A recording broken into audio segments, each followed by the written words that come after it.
रायपुर में सीएम ने उत्पादन यूनिट स्थापित करने के स्टील उद्यमियों को दिया आमंत्रण। सीएम ने उद्यमियों को समिट में किया संबोधित। मथुरा में मुख्यमंत्री विष्णुदेव साय ने जनसभा को किया संबोधित। सीएम ने 48 विकास कार्यों का किया शिलान्यास। रायपुर में विधायक ने जलभराव वाले क्षेत्रों का किया निरीक्षण। जलभराव की समस्या को दूर करने के दिए निर्देश। रायपुर में हर्षोल्लास के साथ मनाया गया सावन उत्सव। महिलाओं ने धारण किए पारंपरिक हरे वस्त्र। बसना में उप मुख्यमंत्री के कार्यक्रम में पत्रकारों का अपमान। पत्रकारों ने अपमान होने पर जताया विरोध।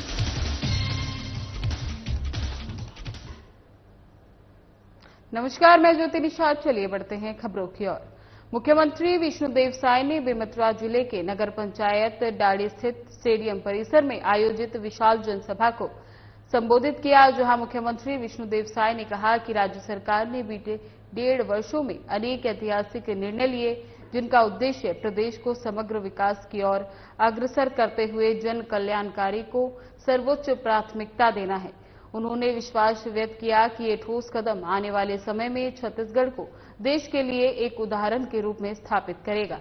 इस अवसर पर उन्होंने बेमेतरा जिले को 102 करोड़ रुपए की लागत से 48 विकास कार्यों का लोकार्पण और शिलान्यास किया, जिसमें 35.76 करोड़ रुपए के 22 कार्यों का लोकार्पण किया गया और 67.91 करोड़ रुपए के 26 कार्यों का भूमि पूजन किया गया। वहीं मुख्यमंत्री ने 20 ग्राम पंचायतों में सीसी रोड निर्माण के लिए प्रति पंचायत 5-5 लाख रुपए देने की घोषणा की। कार्यक्रम स्थल पर मुख्यमंत्री ने पौधारोपण कर पर्यावरण संदेश दिया और विभिन्न विभागों द्वारा लगाई गई प्रदर्शनी का अवलोकन भी किया।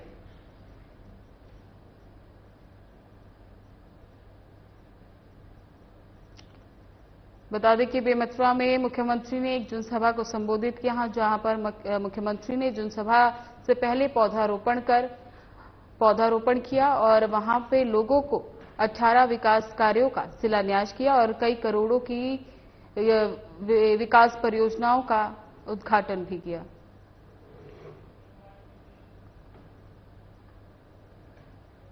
मुख्यमंत्री विष्णुदेव साय ने देश के विभिन्न स्टील उद्यमियों को छत्तीसगढ़ में उत्पादन यूनिट स्थापित करने का आमंत्रण दिया। उन्होंने आज स्थानीय होटल में आयोजित ग्रीन स्टील और माइनिंग समिट में सहभागिता कर उद्यमियों को छत्तीसगढ़ में इस उद्योग की भरपूर संभावनाओं और इसके लिए विकसित अधोसंरचना की जानकारी दी। ये summit confederation of India industries द्वारा पूर्वी क्षेत्र के सदस्यों के लिए आयोजित की गई। वहीं उद्यमियों को संबोधित करते हुए मुख्यमंत्री ने कहा कि छत्तीसगढ़ की नई औद्योगिक नीति में स्टील सेक्टर को विशेष रूप से प्रोत्साहन दिया गया है। यदि कोई उद्यमी ग्रीन स्टील का उत्पादन कर रहा हो तो उस विशेष अनुदान देने का प्रावधान भी छत्तीसगढ़ की नई औद्योगिक नीति में किया गया है। इसके साथ ही सीएम ने कहा कि प्रधानमंत्री ने देश को स्टील हब बनाने का लक्ष्य निर्धारित किया है। उनके नेतृत्व में देश में स्टील उत्पादन 100 मिलियन टन से बढ़कर 200 मिलियन टन हो गया है और वर्ष 2030 तक इसे बढ़ाकर 300 मिलियन टन तक पहुंचाने का लक्ष्य है।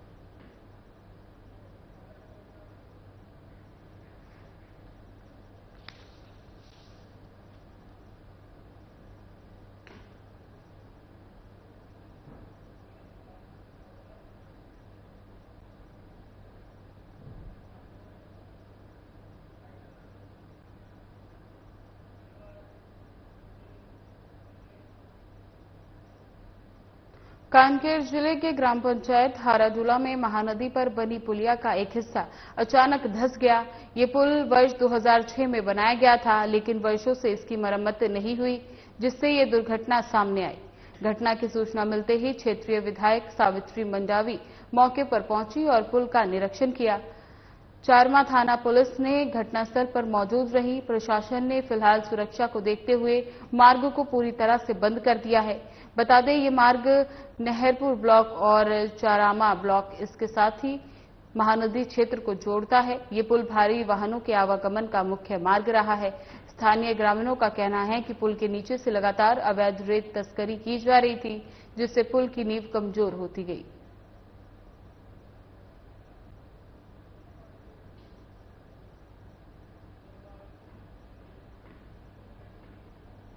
नगर पालिका परिषद सरायपाली अटल परिसर में आयोजित 13 विकास कार्यों के लोकार्पण कार्यक्रम में उप मुख्यमंत्री अरुण साव की उपस्थिति में पत्रकारों के साथ हुए दुर्व्यवहार और उपेक्षा को लेकर जिले भर के पत्रकारों में गहरा आक्रोश व्यक्त किया है। बता दें कि कार्यक्रम में जिला ब्यूरो से लेकर स्टेट हेड तक किसी भी प्रमुख पत्रकार को आमंत्रित नहीं किया गया, केवल गिने चुने लोगों को ही बुलाया गया।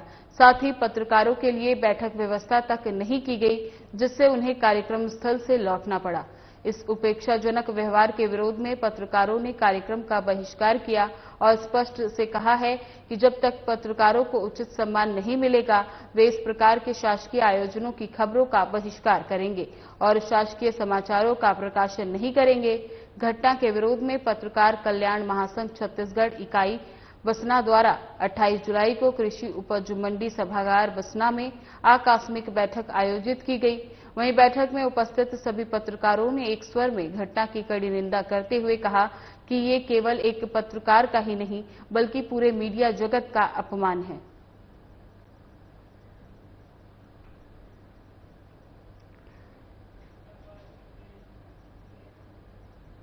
धमतरी जिले के कुरुद विकासखंड अंतर्गत ग्राम पंचायत अटंग में महात्मा गांधी राष्ट्रीय ग्रामीण योजना गारंटी योजना के तहत निर्मित नवीन आंगनबाड़ी भवन अब गांव के नौनिहालों की शिक्षा, पोषण और समग्र विकास का केंद्र बन गया है।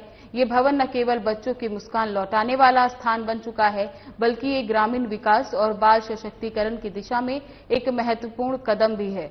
25 वर्ष पूर्व निर्मित आंगनबाड़ी अति जर्जर हो जाने के कारण बच्चों को न पर्याप्त जगह मिलती थी और न ही सुरक्षित स्वच्छ वातावरण।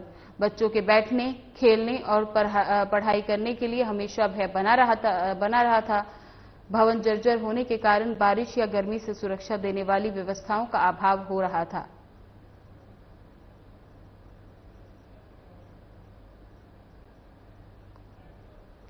बता दें, धमतरी में नए भवन से बच्चों के चेहरे पर मुस्कान लौट आई है। बता दें, इससे पहले जो आंगनबाड़ी केंद्र था वो पूरी तरह से जर्जर हो चुका था, लेकिन अब नए केंद्र के निर्माण से बच्चों में खुशी की लहर दौड़ चुकी है। महिला अघारिया समाज सेवा समिति रायपुर द्वारा अघारिया छात्रावास डंगानिया में सावन उत्सव पारंपरिक उल्लास और सांस्कृतिक गरिमा के साथ हर्षोल्लास पूर्वक मनाया गया। बता दें, आयोजन में रायपुर के समाज की महिलाओं ने पारंपरिक हरे वस्त्र धारण कर हरियाली और सावन के आगमन का हर्ष के साथ स्वागत किया। कार्यक्रम का शुभारंभ मंगलाचरण और देवी गीतों के मधुर स्वर के साथ हुआ, जिससे संपूर्ण वातावरण भक्तिमय हो गया। इसके बाद महिलाओं द्वारा लोकगीतों पर सुंदर नृत्य प्रस्तुत किए गए, जो दर्शकों के लिए आकर्षण का केंद्र रहे।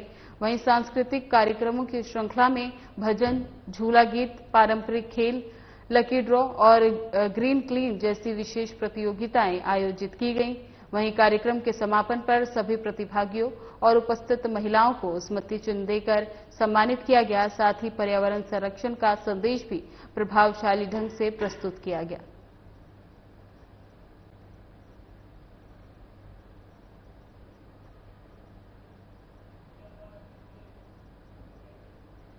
रायपुर में विधायक पुरेंद्र मिश्रा ने उत्तर विधानसभा क्षेत्र के अंतर्गत नगर निगम जोन क्रमिक 3 अंतर्गत शहीद वीर नारायण सिंह वार्ड क्रमिक 33 के अंतर्गत कविता नगर और गीतांजलि नगर में जलभराव की समस्या का निरीक्षण किया। विधायक ने कविता नगर और गीतांजलि नगर के जलभराव क्षेत्रों का निरीक्षण किया। साथ ही पुरेंद्र मिश्रा ने इसमें शीघ्र पहल कर नया नाला कविता नगर, गीतांजलि नगर में बनवाने, राज्य आपदा प्रबंधन से राशि दिलवाकर कार्य करवाने और प्रदेश के राजस्व मंत्री टंकराम वर्मा से मिलकर अनुरोध और जनहित में आवश्यक पहल करने के प्रति क्षेत्र में रहवासी नागरिकों को आश्वासित किया है।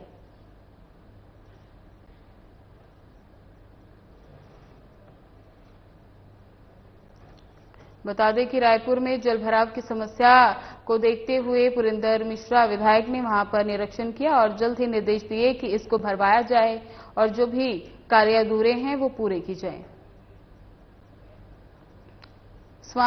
श्रावण मास के तीसरे सोमवार को ओंकारेश्वर धाम शिव भक्ति में डूबा नजर आया। दोपहर 2 बजे बाबा ओंकारेश्वर ममलेश्वर की पारंपरिक पालकी यात्रा मंदिर परिसर से विधि विधान के साथ निकाली गई। पंचमुखी शिव प्रतिमा की विशेष पूजा अर्चना के बाद मुख्य प्रबंधक ट्रस्टी राव देवेंद्र सिंह ने आरती कर यात्रा की शुरुआत की। बता दें, पालकी यात्रा में सैकड़ों श्रद्धालु हर हर महादेव और ओम नमः शिवाय के जय घोष करते हुए शामिल हुए। मार्ग में जगह जगह पुष्प वर्षा हुई और भजन मंडलियों ने वातावरण को भक्तिमय बना दिया। यात्रा कोटि तीर्थ घाट पावन नर्मदा तट पहुंची, जहां 2.25 क्विंटल दूध से भगवान का रुद्राभिषेक किया गया। वैदिक मंत्रोच्चार के बीच इस दृश्य ने श्रद्धालुओं को भाव विभोर कर दिया। इस आयोजन को सफल बनाने के लिए मंदिर ट्रस्ट, नगर परिषद और प्रशासन द्वारा विशेष सफाई और सुरक्षा व्यवस्था की गई थी।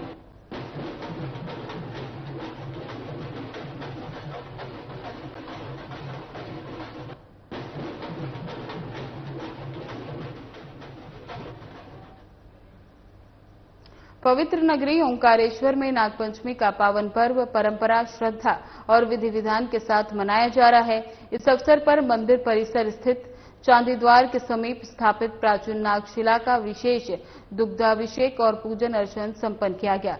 यह आयोजन मंदिर ट्रस्ट के वेदपाठी पुजारियों के मार्गदर्शन में किया गया। बता दें, धार्मिक मान्यता के अनुसार ओंकारेश्वर मंदिर क्षेत्र में स्थित ये नागशिला अत्यंत प्राचीन और पूजनीय मानी जाती है। विशेष बात यह है कि वर्ष भर में केवल एक बार नागपंचमी के दिन ही इस नागशिला पर विधिवत पूजा अर्चना एवं दुग्ध अभिषेक किया जाता है। इस दुर्लभ पूजन का साक्षी बनने के लिए बड़ी संख्या में श्रद्धालु हर वर्ष इस दिन ओंकारेश्वर पहुंचते हैं।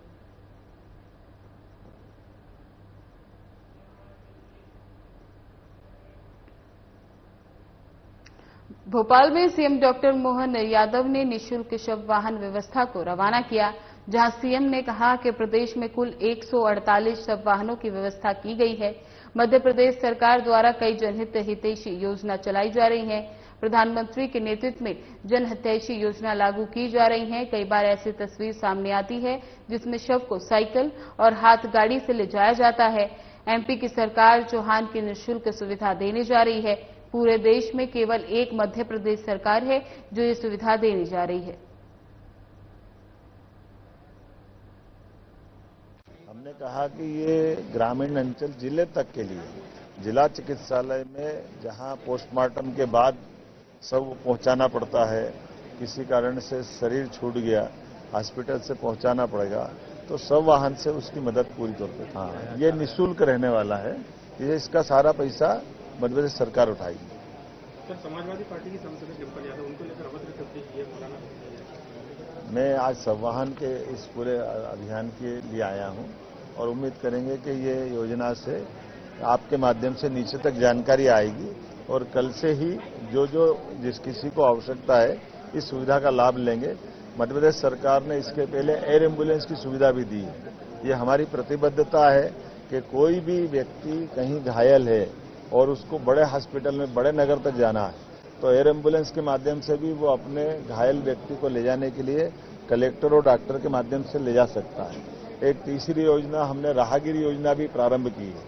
किसी चौराहे पर, किसी स्थान पर अगर एक्सीडेंट होता है और ऐसे में घायल को 1 घंटे के अंदर हॉस्पिटल पहुंचाए और वो गंभीर घायल से उसकी जान बचती है और डॉक्टर उसकी समय पर चिकित्सा कर देता है। तो हमारे द्वारा 25,000 रुपये देने की घोषणा भी उसमें की गई। श्रावण मास के पावन सोमवार पर जय हिंदू राष्ट्र महादेवगढ़ कावड़ यात्रा का खंडवा नगर में भव्य स्वागत किया गया।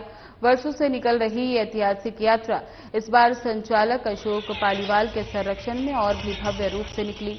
बता दें, जैसे ही करीब 3000 से अधिक कांवड़ यात्री बाजे गाजे डीजे की ताल पर बम बम बोले और जय घोष के साथ नगर में दाखिल हुए, पूरे शहर में उत्साह और श्रद्धा का वातावरण बन गया। एक साथ हजारों युवाओं की मौजूदगी ने नगर में एकता, समर्पण और आस्था की अद्भुत तस्वीरें प्रस्तुत की। इस दौरान बीजेपी के वरिष्ठ पदाधिकारीगण, एमआईसी सदस्य, पार्षदगण और कार्यकर्ता बड़ी संख्या में इस स्वागत समारोह में शामिल हुए।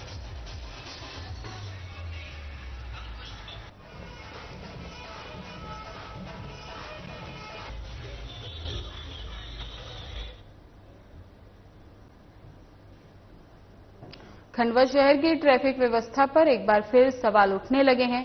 बता दें, एक छोटा सा कोई कार्यक्रम हो या रैली हो, जुलूस हो या शहर की सड़कें तुरंत जाम हो जाती हैं। लोग घंटों तक जाम में फंसे रह जाते हैं। वहीं सीताराम मार्केट से लेकर मुख्य बाजारों तक सड़कों पर ठेले, दुकानों का अतिक्रमण और अनियंत्रित पार्किंग ने हालात और भी बिगाड़ दिए हैं। स्थानीय लोग कहते हैं कि 10-15 साल पहले भी यही स्थिति थी और आज भी कोई बड़ा बदलाव नजर नहीं आता। इसके चलते लोगों ने प्रशासन से ट्रैफिक व्यवस्था में सुधार की अपील की है।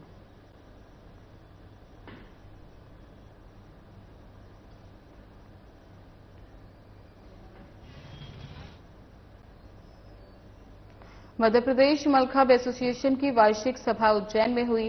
ज्ञात हो कि राजकीय खेल मलखंभ की अधिकृत एसोसिएशन के अध्यक्ष सोनू गहलोत और सचिव ओम प्रकाश त्रिवेदी द्वारा प्रदेश के सभी जिला अध्यक्षों की मीटिंग उज्जैन के केलका स्टेडियम में बुलाई गई। इसमें राज्यसभा सांसद उमेश नाथ महाराज, विधायक अनिल जैन, महापौर मुकेश टेटवाल, जिलाध्यक्ष संजय अग्रवाल सहित मध्य प्रदेश मलखंभ संगठन और मलखान से जुड़े हुए सभी प्रदेश राष्ट्रीय स्तर के खिलाड़ी सम्मिलित हुए। इस मौके पर जिला रायसेन से नवनियुक्त जिलाध्यक्ष अखिल खरे ने मीटिंग में पहुंचकर मलखंभ को बढ़ावा देने के प्रयास की सराहना की। वहीं संगठन द्वारा उन्हें जिला रायसेन के एसोसिएशन की मान्यता संबंधित प्रमाण पत्र भेंट कर सम्मानित किया गया।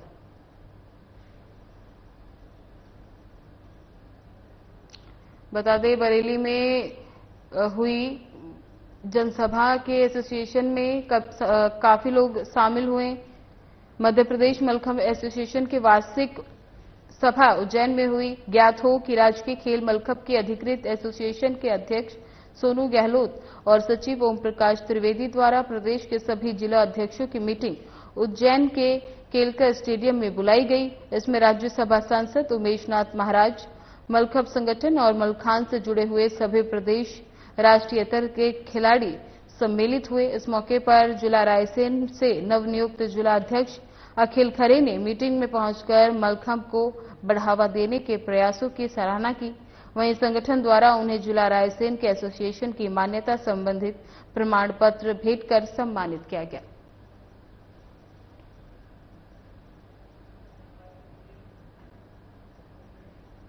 श्रावण माह के तीसरे सोमवार भगवान नागेश्वर की भव्य पालकी यात्रा निकाली। शाही ठाट भाट से भगवान नागेश्वर ने नगर भ्रमण कर प्रजा का हाल जाना। श्रद्धालु शिव भक्ति में लीन दिखाई दिए।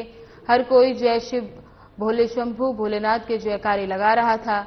जहां भगवान नागेश्वर के पहुंचने पर भक्तों ने आस्था बरसाई। बता दें, हनुमान जी का विराट स्वरूप और नंदी पर विराजित शिव पार्वती आकर्षण का केंद्र रहे। वहीं विभिन्न संगठनों ने मंच लगाकर प्रसाद बांटा। पालकी यात्रा का आयोजन स्थानीय नगर हिंदू संगठन ने किया। संगठन अध्यक्ष रोमेश विजयवर्गीय अनिल राय ने बताया कि पालकी यात्रा के पूर्व भगवान नागेश्वर का वेद पाठी पंडितों ने पूजा अर्चना किया था। इसके बाद भगवान अपने लव लश्कर के साथ नगर के भ्रमण पर निकलते हैं। इस वर्ष भी पालकी यात्रा गौरवपूर्ण रही, जिसमें बड़वाह के राजा भगवान नागेश्वर महादेव का जलसा मुख्य सड़कों पर नजर आया। बता दें, श्रावण माह के तीसरे सोमवार भगवान नागेश्वर की भव्य पालकी यात्रा निकाली गई। शाही ठाट भाट से भगवान नागेश्वर ने नगर भ्रमण कर प्रजा का हाल जाना। श्रद्धालु शिव भक्ति में लीन दिखाई दिए। हर कोई जय शिव भोले शंभू भोलेनाथ के जयकारे लगा रहा था। जहां भगवान नागेश्वर के पहुंचने पर भक्तों ने आस्था बरसाई।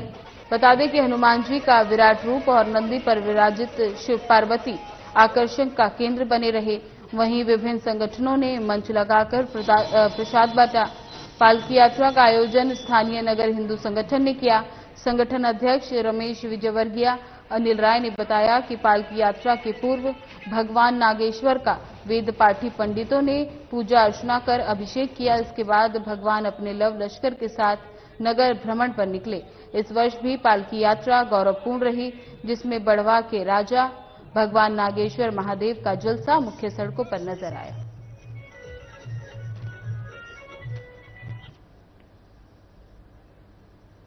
सावन मास के तीसरे सोमवार को छत्तीसगढ़ के प्राचीन धार्मिक, ऐतिहासिक और पुरातात्विक महत्व के तीर्थ स्थल बाबा भोरमदेव मंदिर में भक्ति और श्रद्धा की गूंज उस समय चरम पर आ गई जब मुख्यमंत्री विष्णुदेव साय ने हजारों कांवड़ियों और शिव भक्तों पर हेलीकॉप्टर से पुष्प वर्षा कर भव्य स्वागत किया और अभिनंदन किया।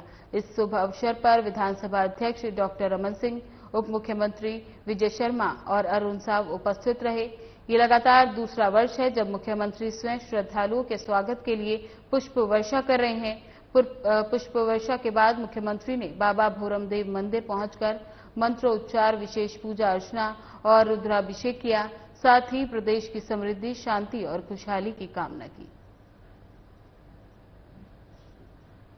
पवित्र सावन महीना का तीसरा सोमवार है। सबसे पहले तो समस्त छत्तीसगढ़ वासियों को सावन सोमवार की बहुत बहुत बधाई, शुभकामनाएं। और आज पिछले साल की भांति यहां पर हम सभी लोग, हमारे प्रदेश के पूर्व मुख्यमंत्री और विधानसभा के अध्यक्ष, हमारे दोनों डिप्टी सीएम साहब श्री अरुण साव जी, श्री विजय शर्मा जी, आज जो कांवड़िए हैं उनके सत्कार में, उनके स्वागत में पुष्प वर्षा किए हैं और भगवान भोरमदेव की विधिवत पूजन अर्चन किए हैं। मां नर्मदा के जल से अभिषेक किए हैं, दूध से अभिषेक किए हैं और उनसे प्रार्थना किए हैं कि छत्तीसगढ़ में उनका हमेशा आशीर्वाद रहे, छत्तीसगढ़ में खुशहाली हो, सबके घर में सुख समृद्धि हो। और इस अवसर में विधायक श्रीमती भावना बोहरा, जो अमरकंटक से जल लेकर 150 किलोमीटर पैदल चल के यहाँ पर आई और जलाभिषेक की, वो भी इस कार्यक्रम में शामिल थी। तो सब लोगों ने छत्तीसगढ़ की खुशहाली की कामना की। हाँ, भोरमदेव विकास के लिए भारत सरकार में एक स्वदेश दर्शन योजना है और सरकार के प्रयास से और विशेष कर इस क्षेत्र के विधायक और हमारे डिप्टी सीएम विजय शर्मा जी सब मिलकर 140 करोड़ रुपए की स्वीकृति हमारे देश के यशस्वी प्रधानमंत्री जी ने यहाँ के विकास के लिए दिया है। आने वाले समय में यहाँ का चहुमुखी विकास होगा। मुख्यमंत्री विष्णुदेव साय सरदार बलबीर सिंह जुनेजा इंदौर स्टेडियम में आयोजित छत्तीसगढ़ ओलंपिक संघ की कार्यकारिणी बैठक में शामिल हुए। इस अवसर पर वर्ष 2025-26 के वार्षिक बजट का अनुमोदन किया गया। साथ ही मुख्यमंत्री साय ने स्टेडियम परिसर के संघ के अध्यक्ष के नवीन कार्यकाल कक्ष का विधिवत उद्घाटन भी किया। मुख्यमंत्री साय ने कहा कि राज्य सरकार खेलों के बढ़ावा देने के लिए पूर्णतः प्रतिबद्ध है। उन्होंने कहा कि प्रदेश में खिलाड़ियों के प्रोत्साहन के लिए हमारी सरकार ने खेल अलंकरण समारोह का पुनः शुभारंभ किया है। उन्होंने घोषणा की कि ओलंपिक खेलों में स्वर्ण पदक विजेताओं को 3 करोड़, रजत पदक विजेताओं को 2 करोड़ और कांस्य पदक विजेताओं को 1 करोड़ की पुरस्कार राशि प्रदान की जाएगी। उन्होंने आगे बताया कि मुख्यमंत्री साय के नेतृत्व में छत्तीसगढ़ युवा रत्न पुरस्कार की भी घोषणा की गई है, जिसके अंतर्गत खेल, कला, संगीत, साहित्य, उद्योग, व्यापार आदि क्षेत्रों में उत्कृष्ट प्रदर्शन करने वाले युवाओं को प्रोत्साहित किया जाएगा।